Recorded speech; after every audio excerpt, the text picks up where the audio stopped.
अस्सलाम वालेकुम स्टूडेंट्स। आज की वीडियो में हम पढ़ेंगे क्लास 9 की फिजिक्स का चैप्टर 4 टॉपिक 4.3 जिसमें आता है रेजोल्यूशन ऑफ फोर्सेस या determination of a force from its perpendicular components. Topic 4.3 resolution of forces है हमारे पास।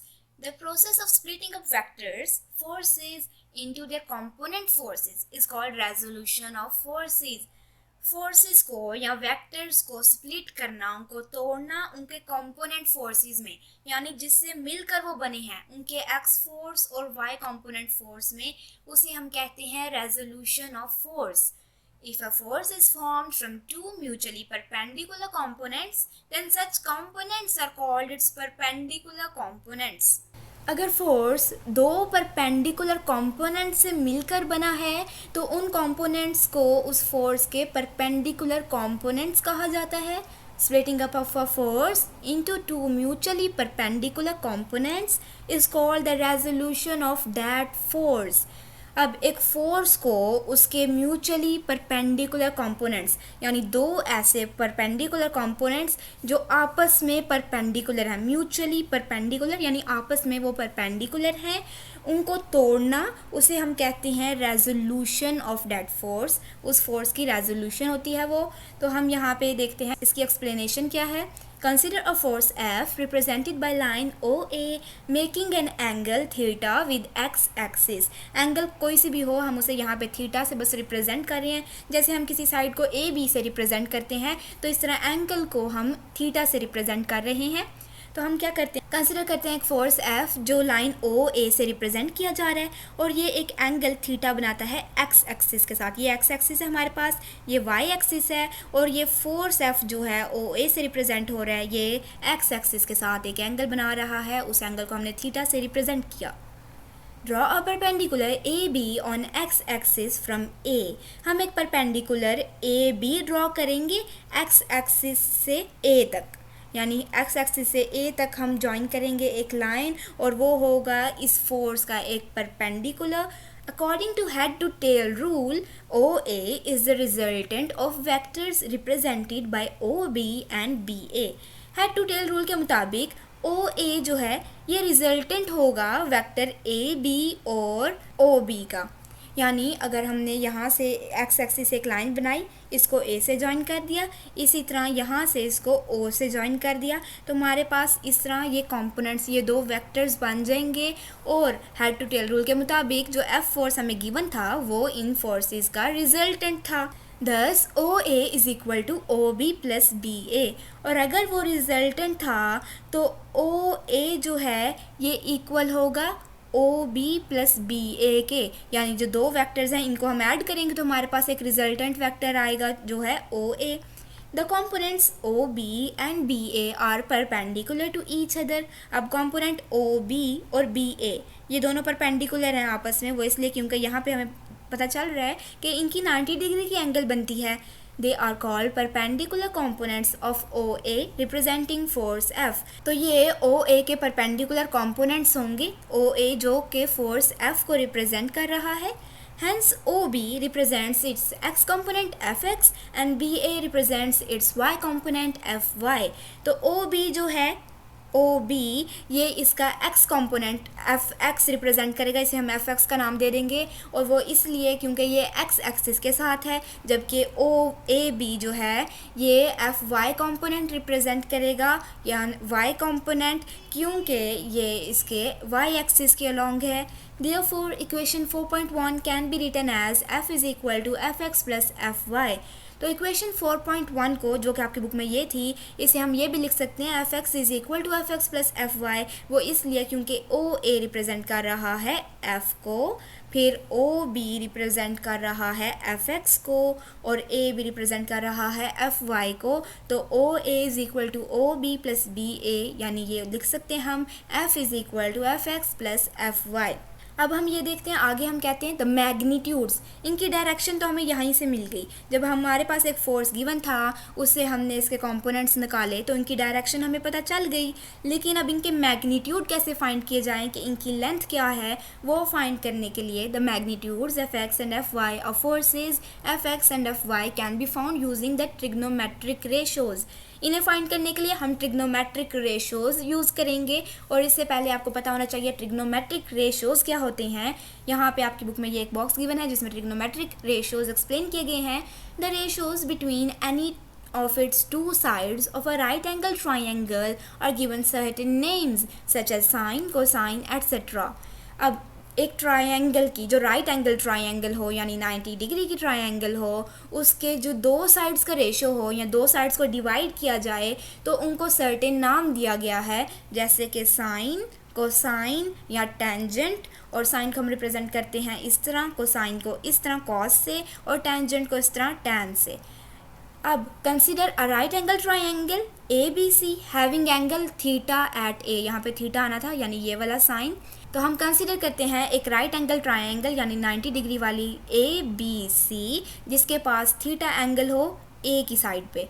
अब इसके हमारे पास ट्रिग्नोमेट्रिक रेशोज़ किस तरह आएंगे। ट्राइंगल की कोई सी भी दो साइड्स ले लें हम, for example base over hypotenuse ले लें या हम परपेंडिकुलर ओवर बेस ले लें, तो हमें कैसे पता चलेगा इसका रेशो क्या है, साइन है या टेंजेंट है या कॉस है।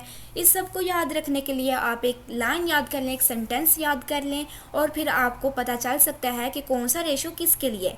अब हमारे पास ये लाइन होगी, some people have curly brown hair through proper brushing, या some people have curly black hair through proper brushing.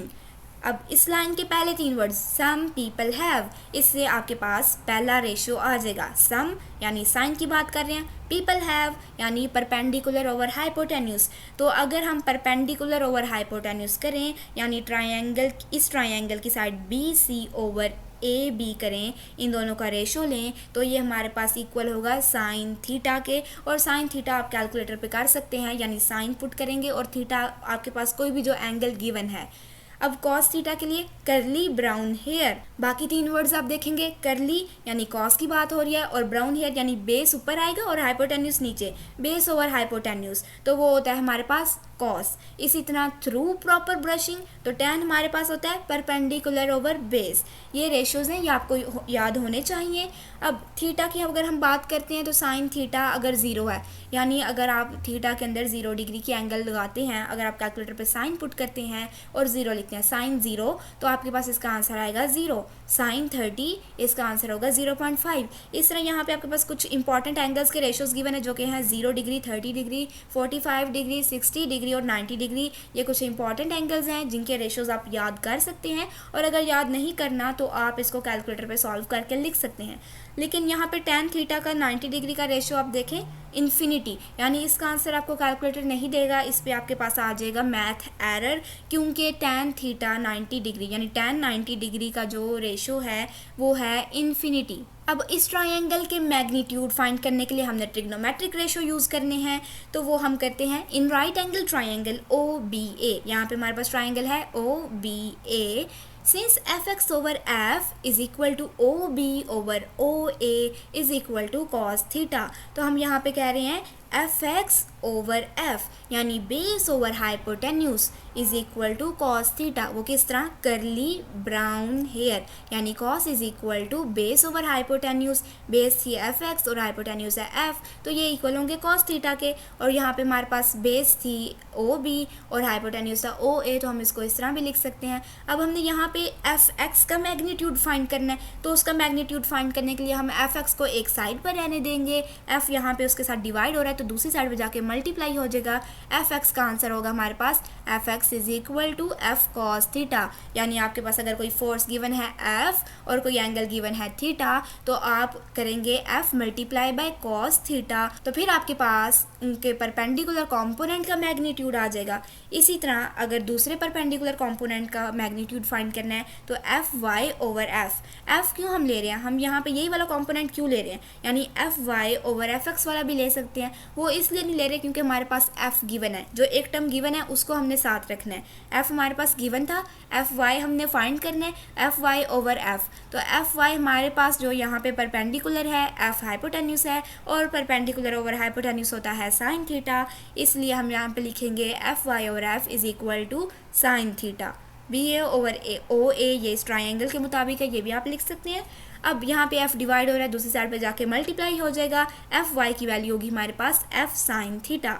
इसको हमने कहा इक्वेशन 4.3 और इसको इक्वेशन 4.4। इक्वेशंस 4.3 और 4.4 हमें परपेंडिकुलर कंपोनेंट्स देती हैं एफ एक्स और एफ वाई, यानी एफ एक्स किस तरह फाइंड करेंगे और एफ वाई किस तरह फाइंड करेंगे, ये हमारे पास इन दो इक्वेशन से आ जाता है। अब हम आपकी बुक के एग्जांपल देखते हैं। एग्जांपल 4.2 है हमारे पास। A man is pulling a trolley on a horizontal road with a force of 200 newton making 30 degree with the road. हमारे पास एक आदमी एक ट्रॉली पुल कर रहा है, हॉरिजॉन्टल रोड मैंने ये बनाया, फिर एक फोर्स है 200 न्यूटन का, तो ये जो साइड है हाइपोटेन्यूस ये उस फोर्स को रिप्रेजेंट करेगी 200 न्यूटन जो हमारे पास गिवन है, और यहाँ पे जो एंगल होगी वो होगी हमारे पास 30 डिग्री, यानी इस फोर्स की एंगल रोड के साथ होगी 30 डिग्री। रोड है हमारे पास एक्स एक्सिस पे। Find the horizontal and vertical components of this force. तो इस फोर्स के हमने परपेंडिकुलर कंपोनेंट्स फाइंड करना है, यानी हॉरिजॉन्टल और वर्टिकल कंपोनेंट। हॉरिजॉन्टल कंपोनेंट होता है एफ एक्स और वर्टिकल कंपोनेंट होता है एफ वाई। तो हमने इन दोनों को फाइंड करना है। एफ है हमारे पास 200 न्यूटन, थीटा है हमारे पास 30 डिग्री विद द हॉरिजॉन्टल, यानी एक्स एक्सिस के साथ 30 डिग्री। एफ एक्स हमने फाइंड करना है और एफ वाई फाइंड करना है। अब हमारे पास ये आ चुका है, since F X is equal to F cos theta, तो एफ एक्स हमारे पास होगा 200 मल्टीप्लाई बाय कॉस 30। कॉस 30 हमारे पास होता है 0.866। आप पहले कैलकुलेटर पे ये ले लेंगे और फिर इसको 200 से मल्टीप्लाई करेंगे, तो आपके पास जो आंसर आएगा उसको आप न्यूटन में लिखेंगे। ये आपके पास फोर्स आ गया एफ एक्स, यानी उसका हॉरिजॉन्टल कंपोनेंट। वर्टिकल कंपोनेंट के लिए फॉर्मूला है एफ साइन थीटा। साइन 30 लेंगे आप, 0.5 होता है, 200 बाय 0.5 करेंगे तो आपके पास एफ वाई होगा 100 Newton. Thus, horizontal and vertical components of the pulling force are 173.2 Newton and 100 Newton respectively। इस तरह आपके पास आंसर आ जाएगा। horizontal component का आंसर है 173.2 न्यूटन और vertical component का है 100 न्यूटन। अब ये आपके पास एक छोटा सा क्वेश्चन है आपकी बुक में जिसे मैंने सॉल्व किया है। ये एक बॉक्स में आपकी बुक में लिखा है, in a right angle triangle length of base is 4 centimetre and its perpendicular is 3 centimetre.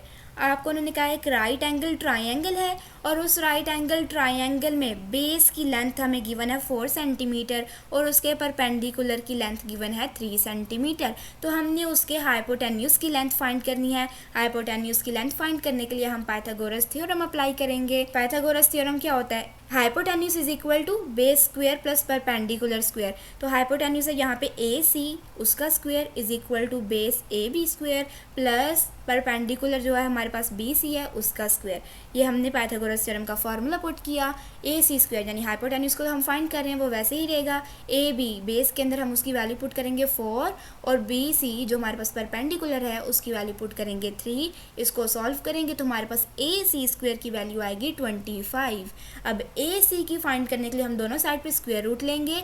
यहाँ पे स्क्वायर और स्क्वायर रूट कैंसिल हो जाएंगे, ए सी आ जाएगा और यहाँ पे स्क्वायर रूट 25 का आंसर आ जाएगा 5। तो हाइपोटेन्यूस का आंसर है 5। ए सी जो है इसकी लेंथ होगी 5। दूसरे नंबर पे कहा फाइंड करें इसका साइन थीटा, और साइन थीटा फाइंड कैसे हम करेंगे, हमारे पास पता है हमें कि ये एक राइट एंगल ट्राइंगल है तो 90 डिग्री होगी इसकी एक एंगल। उसकी साइन थीटा फाइंड करने के लिए साइन 90 करेंगे और साइन 90 होता है 1।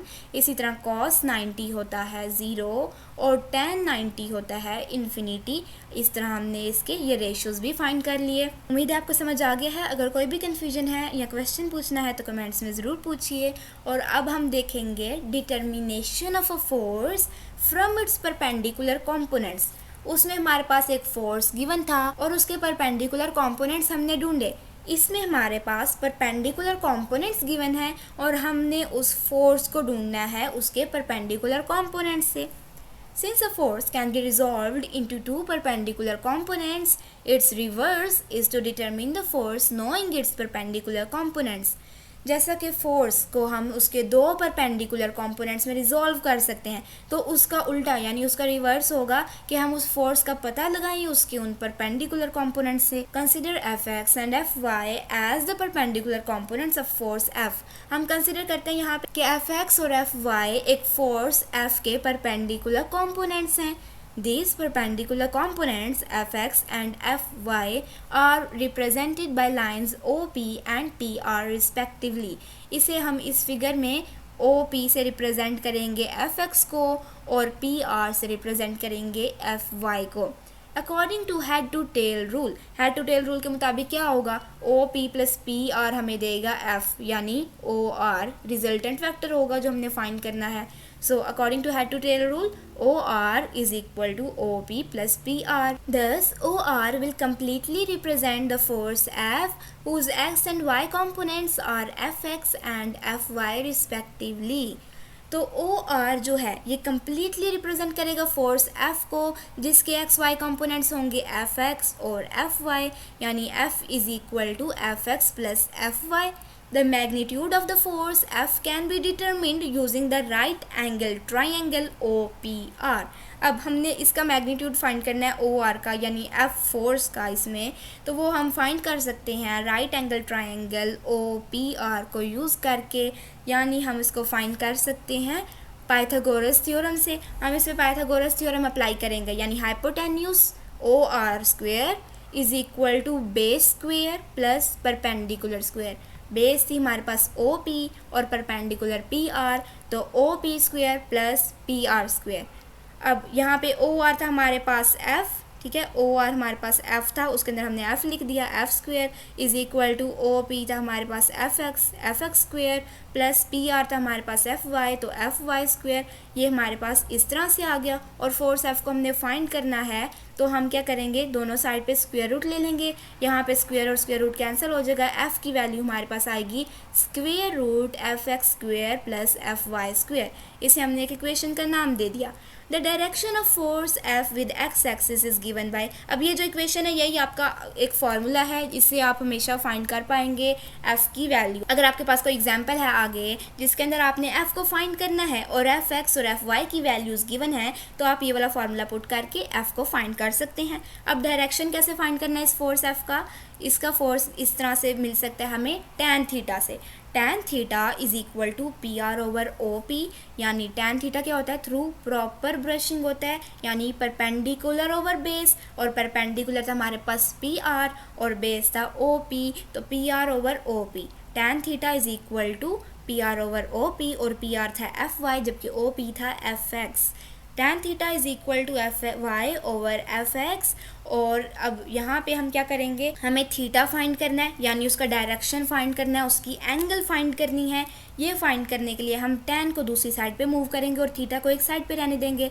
थीटा को इस साइड पे मैंने रहने दिया और tan को उस साइड पे मूव कर देंगे, और F Y over F X वैसे ही रहेंगे। अब tan थीटा या tan साइन या कॉस किसी को भी दूसरी साइड पे जब हम मूव करते हैं तो उसका इन्वर्स का साइन आता है, उसे हम इस तरह से लिखते हैं tan और उसकी पावर -1, इसे हम इन्वर्स कहते हैं, यानी theta is equal to tan inverse F Y over F X. और आपके कैलकुलेटर पे tan इन्वर्स भी लिया जा सकता है, आप शिफ्ट दबा के tan का बटन दबाएंगे तो आपके पास tan इन्वर्स आ जाएगा। अब ये भी आपके पास इक्वेशन है, इससे आप डायरेक्शन फाइंड करेंगे फोर्स एफ का। इन फार्मूलाज को अप्लाई करने के लिए आपके पास कोई एग्जाम्पल गिवन नहीं, लेकिन शायद आपके न्यूमेरिकल्स में हो, तो हम इसको न्यूमेरिकल्स के साथ ही सॉल्व करके देख लेंगे कि इन फार्मूलाज को कैसे पुट करना है और फिर हमने कैसे उस न्यूमेरिकल को सॉल्व करना है। उम्मीद है सब क्लियर है। अगर कोई भी कन्फ्यूजन है या कोई क्वेश्चन पूछना है तो कमेंट्स में ज़रूर पूछिए।